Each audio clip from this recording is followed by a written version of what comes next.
Et bonjour à tous, ici Tristan de la chaîne CryptoRobot. On se retrouve aujourd'hui pour notre première vidéo de présentation de projet. Et pour cette première vidéo, on va présenter le projet Avalanche et son token natif AVAX.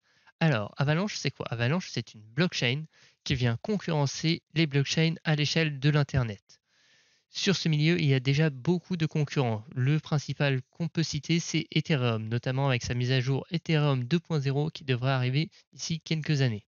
On va donc voir dans cette vidéo quelles sont les forces, quelles sont les faiblesses, peut-elle arriver à cet objectif, et aussi on va s'attaquer à l'écosystème Avalanche avec la DeFi associée, avec des projets comme Pangolin, Yeldiac ou Penguin Finance, et quelles sont les opportunités sur ce projet.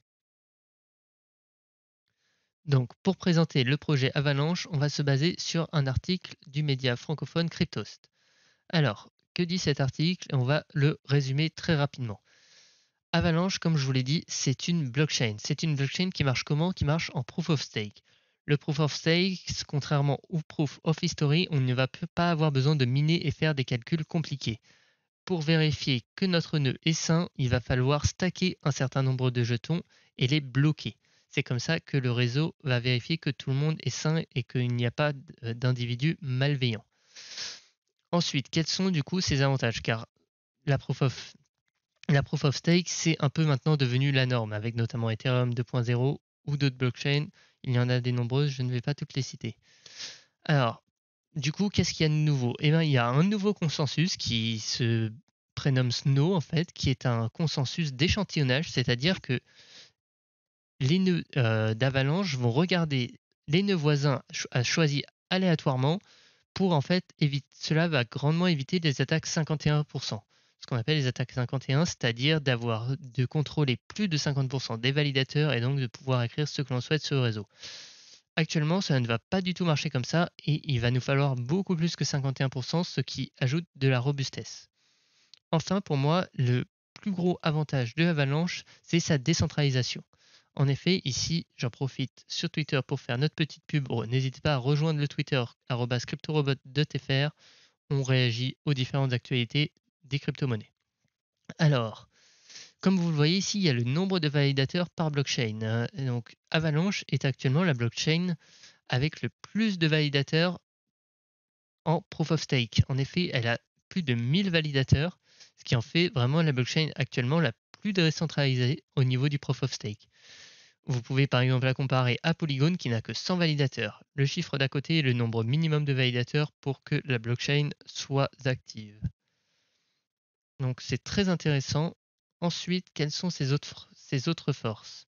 Donc ici, vous avez une petite comparaison qui met les différents avantages. Un gros avantage également d'Avalanche, c'est ses sous-réseaux. En effet, Avalanche offre la possibilité à tout à chacun de créer son réseau et de créer un peu sa propre blockchain pour par exemple créer des blockchains privées. Je ne sais pas si ça aura des grands intérêts dans le futur, mais en tout cas, Avalanche offre cette possibilité. Enfin, Avalanche supporte la virtual machine d'Ethereum, c'est-à-dire que tous les codes qu'on a l'habitude de voir sur Ethereum, sur la Binance Smart Chain, sur Polygon, pourront aussi être répliqués sur Avalanche. C'est des machines virtuelles. Ensuite, du coup, les capacités d'Avalanche.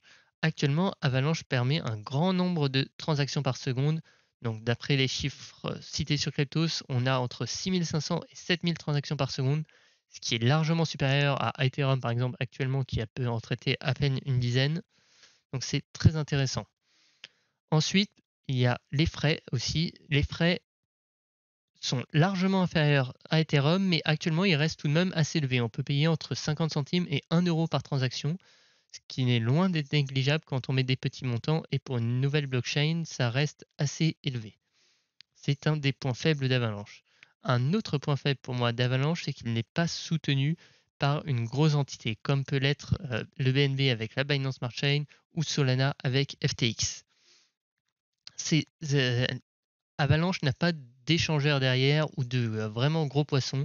On peut bien sûr parler de son créateur, Emin Gun-Sirer, qui est quand même une personnalité très importante des crypto-monnaies, qui a quand même de la voix et qui fait porter un peu le projet, mais il n'y a pas vraiment d'écosystème derrière et de partenaires qui puissent porter le projet pour le mettre en avant. C'est d'ailleurs pour ça que actuellement la blockchain Avalanche n'est pas encore très connue et n'est pas encore très utilisée. On va maintenant se faire une petite analyse chartiste du jeton AVAX, le jeton natif d'Avalanche. Alors, on est sur le cours depuis son listing Binance le 23 septembre, hein, donc ça fait pratiquement un an. Comme on le voit au début, il y a une très belle période d'accumulation ici. Petit rappel, hein, pas un conseil en investissement, mais juste une manière intelligente de trader. On achète quand c'est plat, voire quand ça descend légèrement, et on vend, enfin on prend des profits en tout cas quand ça commence à être vertical. Si on rentre quand ça devient vertical, on risque d'être le pigeon qui va acheter tout en haut, et c'est vraiment dommage. Alors après cette période d'accumulation, on l'a vu, il s'est arrêté une fois autour des 13 $, 13,5 $, et il a fait un énorme run, hein. Il y a eu une grosse hype sur Avalanche jusqu'aux 60 $, ce qui nous fait quand même une hausse de pratiquement 2000%. Donc c'était vraiment fou cette période. Faire 2000% en à peine un peu plus d'un mois, c'est vraiment la folie. Malheureusement, ce qui s'est passé, c'est que depuis cette hausse où il a passé vraiment, où il est passé très haut, très vite, il n'est jamais venu retaper ses 60, qui sont quand même le 8 février, hein, donc ça commence à faire un bout de temps.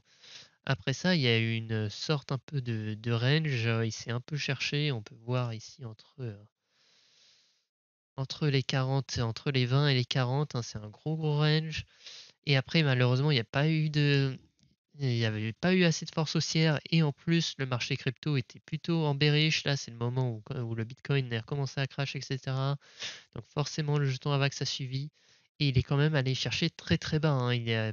Sachant qu'il était quand même à près de 60 $, il est allé chercher jusqu'aux 10 $, hein. Donc c'est vraiment pratiquement moins 85%. Et c'est vraiment pris une très grosse correction. Autant dire que vous devez vraiment pas être content si vous avez acheté tout en haut. Et malheureusement, il a cassé un support que je m'attendais pas à casser quand même. Il a cassé le support des 13,5 là, qui avait un peu tenu le cours ici, qui a retenu le cours. Là, on peut voir récemment il l'a tapé ici, il l'a tapé ici. Donc malheureusement, il a cassé ce support, et maintenant ce support sert de résistance. Donc comme vous le voyez, on l'a tapé une fois, là on est en train de le taper. Ça serait bien de le casser. Après, il y a des arguments plutôt positifs. Déjà, c'est que si on arrive à casser ce support avec du volume, ça peut être le retour du jeton AVAX, et il peut nous faire un rallye haussier. Ensuite, si on regarde le RSI, il y a quelques indices qui sont plutôt bons. C'est il y a deux petites divergences, il y a deux divergences haussières. Comme vous le voyez, ici on a un RSI qui est positif, qui est en train de grimper, alors que le cours a fait des points de plus en plus bas. Le cours fait des points de plus en plus bas, le RSI a fait des points bas de plus en plus haut. C'est une divergence, et on a une divergence qui est bien plus belle et bien plus visible ici. C'est celle-là. Vous voyez, entre les deux points hauts, hop, hop, on a une belle divergence ici. En effet, le RSI, les points hauts sont montés, et là on avait un point haut à 50 et le deuxième à 65. Alors que ici, les deux points hauts sont au même niveau. Donc on a deux belles divergences sur le RSI en daily, ce qui peut nous accompagner d'un mouvement aussi, hein. Vraiment, si on arrive à casser cette résistance des 13,5 avec du volume, car si on dézoome aussi, les volumes sont très bas depuis que par rapport à toute la période bullish de Avax. Donc si on arrive à casser ces 13,5, on peut vraiment repartir à la hausse. Mais tant qu'on ne les a pas cassés, je ne m'avancerai pas sur le prix, mais une fois cassé, on peut aller chercher très haut. J'espère revenir au moins chercher le nouvel ATH 50, et pourquoi pas essayer d'aller chercher les 3 digits. Ce n'est vraiment pas un conseil en investissement, mais c'est une possibilité envisageable. Comme une autre possibilité envisageable, c'est qu'on n'arrive pas à casser ces 13,50 et qu'on se fasse encore repousser et qu'on puisse redescendre en dessous des 10 $. Et ça serait vraiment catastrophique. Donc je vous laisse vous faire votre propre avis. Je vous donne que quelques objets d'étude pour étudier ce graphique. Alors, on va maintenant s'attaquer à tout ce qui est la DeFi sur Avax. Donc, la DeFi sur Avax, on va bien sûr utiliser MetaMask, qui est le wallet le plus utilisé dans la DeFi, et ça va être indispensable, je pense, pour utiliser sur Avalanche. Donc, la DeFi, ce qui peut être toujours un peu compliqué, c'est comment envoyer des fonds sur le wallet MetaMask. Donc, plusieurs moyens. Je ne vais pas vous faire la démonstration, mais si vous voulez, il y a un article très bien de Cryptos qui explique comment envoyer des fonds à partir de Binance. C'est un peu compliqué, je ne vous le conseille pas, car comme je vous l'ai dit, Avalanche, en fait, c'est une ramification, il y a plusieurs chains, Et nous, ce qui va nous intéresser, c'est à C-Chain. Et depuis Binance, on ne peut pas envoyer sur SendChat directement. Donc, il faut passer par le wallet officiel de Avalanche afin de faire le transfert. Et cela peut être embêtant. Je vais vous présenter une solution beaucoup plus simple qui existe actuellement.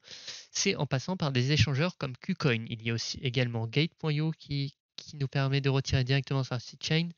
Et si vous faites des retraits à partir de ces échangeurs, vous pouvez envoyer directement sur votre MetaMask sans rien faire, sans faire aucune manipulation. Et c'est vraiment ce que je vous conseille de faire actuellement.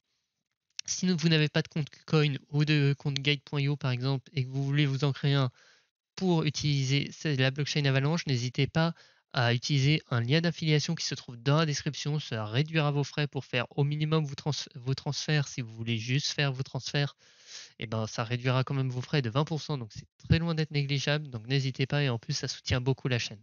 On vous remercie. Donc ensuite, alors je vais vous montrer très rapidement comment ça se passe. Donc il y a juste, donc on va toujours transférer des AVAX, hein. Donc ce qu'il va falloir faire, c'est par exemple, j'en sais rien, si vous avez des bitcoins, vous les envoyez sur KuCoin, vous les échangez contre des AVAX et ces AVAX, vous pouvez faire retrait. Donc adresse du portefeuille ici, vous mettez votre adresse MetaMask.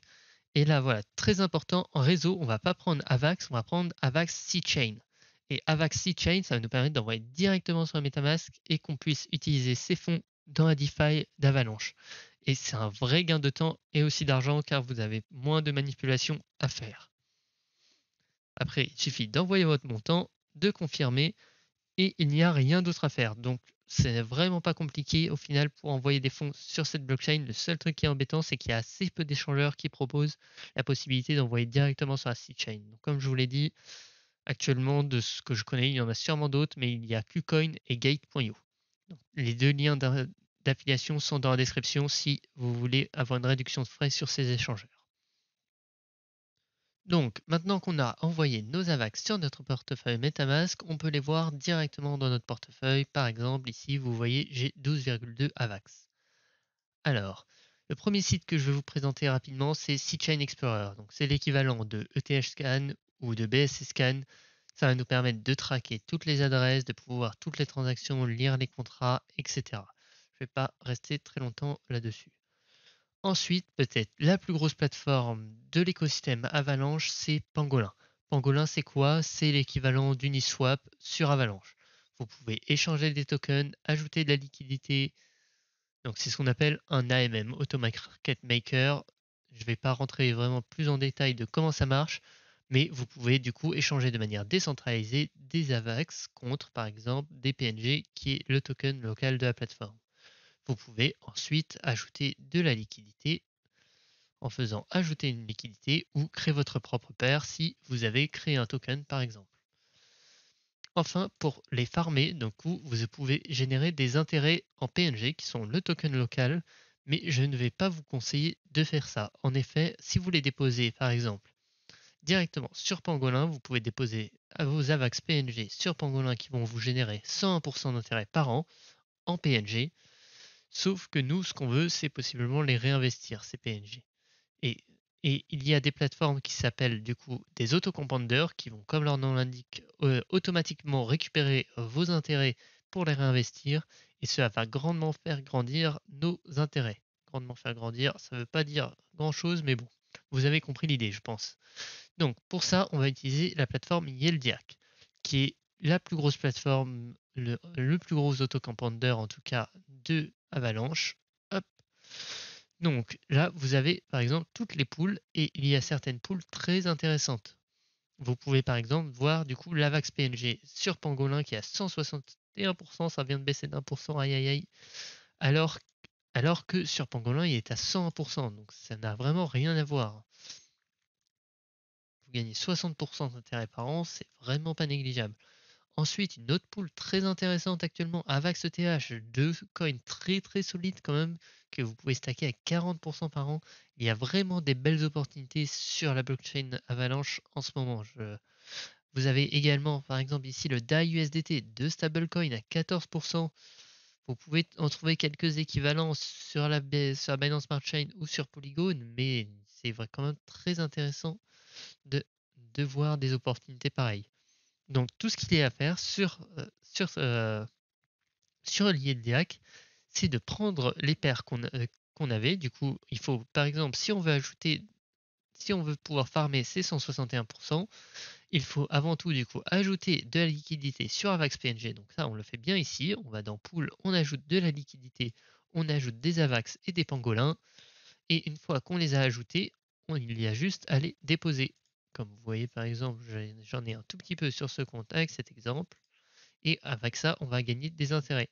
Alors attention, le bouton réinvest. Le bouton réinvest, ça va permettre en fait de réinvestir ce que la pool a gagné. Ça va permettre de réinvestir ça va permettre en fait que tout le monde réinvestisse l'équivalent de ce que la pool a gagné en fait. Mais c'est quelque chose qui est très peu intéressant pour vous en fait. Le principe, ça va être que en échange de réinvestir pour tout le monde, vous allez gagner, par exemple dans cette pool, 0,5% de ce que vous allez réinvestir. Sauf que le problème, c'est que vous avez payé les frais, vous avez fait une transaction. Par exemple, actuellement, si vous voulez réinvestir ces 89 PNG, vous allez payer 0,08 AVAX de frais de transaction, donc à peu près l'équivalent d'1$, alors que vous allez récupérer que 0,05% de 92 PNG, donc même pas un demi PNG, ce qui va vous faire peut-être quelque chose comme 50 centimes, je ne sais plus exactement le prix du PNG. Mais cette plateforme, Yediac, est vraiment très très intéressante. Vous avez toutes les pools pratiquement qui sont disponibles sur Avalanche, sur toutes les plateformes, et vous pouvez vraiment comparer ce qui vous intéresse. Moi, d'après ce que je connais et celle que je peux farmer personnellement, c'est vraiment pas un conseil en investissement, hein, mais c'est juste, je trouve des pools très intéressantes par rapport à d'autres plateformes.